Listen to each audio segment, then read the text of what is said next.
Bonjour à tous et bienvenue à Question Auto. Matt, Toyota 4Runner version SR5 de base. On a renouvelé le modèle après plus d'une dizaine d'années chez Toyota. Est-ce que l'attente valait la peine? Et que c'est une grande question parce que les puristes et les amateurs du 4Runner qui adoraient celui-ci pour sa fiabilité, son V6 robuste, ses capacités hors route, pour dire qu'au travers le temps, ben oui, on commençait à être à l'intérieur d'un dinosaure, surtout au niveau du comportement routier. Est-ce que l'attente en vaut la peine? Quand on commence par le design, je crois que c'est un véhicule qui est pas laid. On l'a en blanc. Devine quoi, c'est un des rares véhicules blancs que je trouve quand même beau. Au niveau des pneus, au niveau du côté agressif, il en manque beaucoup dans la version de base cependant. Ouais, mais normalement, une version de base, c'est une entrée de gamme. Hein? C'est pas une version en route non plus trop agressive. Ouais, t'as raison, mais ça, prix, on va en reparler un peu tantôt. Quand on prend place à bord, cependant, on s'attend de retrouver toutes les nouvelles technologies de Toyota. Et là, je te jure qu'on a joué de la simplicité, voire même dans la dernière banquette, qui est très symbolique, cette troisième rangée-là. Hein? Oui, ben c'est ça. C'est un peu un droit de brag, là, comme on peut dire en bon français. C'est-à-dire qu'elle est là, mais juste pour s'en vanter. Mais non, il n'y a pas de place pour se placer. Même un enfant, tu peux dire, bon, peut-être qu'il rentre là, mais jusqu'à quel âge pour un banc d'enfant maintenant? Voilà. Fait que non, c'est pas une rangée pour l'espace. Mais en plus de ça, ben, il n'y a plus de place dans le coffre après ça. Non, ça, c'est sûr. Cependant, côté technologie, écoute, on dirait qu'on a tout emprunté au Corolla. Tant au niveau des affichages de la climatisation, tant au niveau de l'écran, tant au niveau du bloc instrument, on a mis ça là, on l'a appelé 4Runner, mais il ne faut pas oublier une chose, même si la version de base, le prix, c'est un PDSF qui tourne aux alentours de 57 000 $. Quand tu finances ça sur 60 mois avec le taux qui est présentement affiché sur le site de Toyota, c'est un véhicule qui va dépasser les 70 000 bâtons avec les taxes aujourd'hui. Donc, est-ce qu'on a un intérieur qui est à la hauteur de 70 000? Je trouve ça un peu cheapette. Est-ce que c'est fonctionnel? Ça, c'est sûr. Oui, ça, c'est Mais là, sûr. tu disais à l'intérieur de Corolla, mais c'est beaucoup plus à l'intérieur d'un Land Cruiser, Matt, qui est dans la même catégorie du véhicule, là, tu sais. Là, on partage beaucoup de choses en commun, je trouve. Et quelle est la différence entre le Land Cruiser et le 4Runner? Il n'y en a pas énormément. Cependant, au niveau du système de 4x4, c'est pas du tout la même chose. Est-ce que le 4Runner est puissant? La motorisation turbo 4 cylindres, la réponse c'est oui. Dans le pit d'assaut, on est donné une go sérieux, tout hors volet. Ça, on a en masse de puissance. Puis le système de 4x4 est beaucoup plus direct. Hein? Ce n'est pas un système vraiment qui va transférer de la puissance comme on a au niveau du Land Cruiser. Mais lequel que je préfère, je trouve qu'on se mélange un peu avec tous les modèles qu'on a.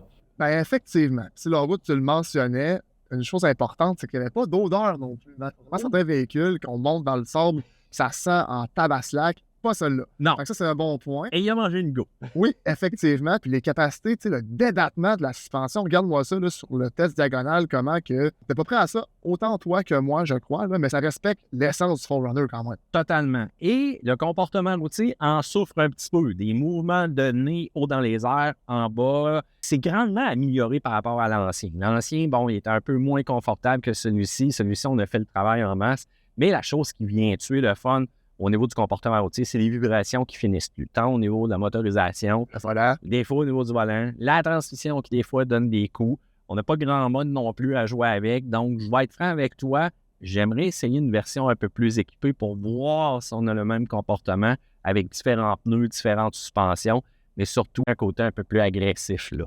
Ouais, mais dans le fond, une version plus verte, pas environnementale, mais niveau billet d'argent. Donc, peut-être un autre jour, Matt, t'es plus, t'es moins maintenant de ce véhicule-ci. Bon, on y va avec les moins, du raffinement. Il en manque un petit peu. Je l'ai mentionné au niveau de la transmission. Elle donne des coups, c'est pas ma préférée. Et l'économie d'essence qui n'est vraiment pas là par rapport à l'ancien V6. Bon, on s'entend, lui, c'était un vrai glouton, un gros dinosaure qui avait la face droite dans le pétrole. On a quand même fait un peu de progrès, mais quand je m'attendais de rouler un 4 cylindres turbo comme ça, je m'attendais à avoir des meilleurs chiffres. Le reste, la version de base, très animique, très plastique. Cependant, les personnes qui vont vouloir continuer avec le 4Runner avec le même côté baroudeur un peu ne seront pas nécessairement dépaysés. Est-ce que ça commence à coûter cher par rapport à ce qu'on a? Un petit peu, oui. Un autre point aussi qu'il ne faut pas oublier, j'ai hâte de voir la fiabilité. Ça va être à voir si Toyota peut nous le prouver parce qu'il y a eu beaucoup de gremlins avec les autres modèles turbo-compressés. Du côté des plus, capacité hors route incroyable, même avec les pneus savons qu'on avait. Ça, d'ailleurs, c'est une version de base, ça fait un peu pitié, ça a l'air là. Mais c'est un véhicule qui est capable. La troisième rangée, si tu es capable de pacter du monde, écoute, pour une petite séance de déplacement à garderie, peut-être ça peut servir. Et le reste, ben, ça reste quand même un Toyota. C'est quand même solide quand on l'a brassé pour la réactivité du véhicule en mode hors route. Ça, j'ai bien apprécié. Cependant, faites attention à la facture si vous voulez un modèle équipé. Aïe, aïe, aïe, ça gonfle rapidement. On peut dire que le Forerunner correspond à ce qu'il était du passé, cependant. Tu parlais de motorisation tantôt, Matt 2.4. On a une annonce récente de Dodge avec la division SRT qui revient. Moi, j'aimerais ça un TRD avec un V8. Ben écoute, Toyota avait vraiment un historique de racing development dans le temps. J'aimerais bien aussi voir une petite suralimentation dans ces moteurs-là. Un petit boost encore de plus, comme on avait la possibilité d'acheter dans le passé pour les anciens moteurs 3.4, voire même les Tundra Supercharged. Pour l'instant, donnez-nous vos avis en commentaire, pouce en l'air parce que vous aimez cette vidéo-ci. Allez voir nos autres vidéos que vous pourrez aimer dans l'image que vous voyez devant vous. Et on se dit à la prochaine vidéo. Bye bye.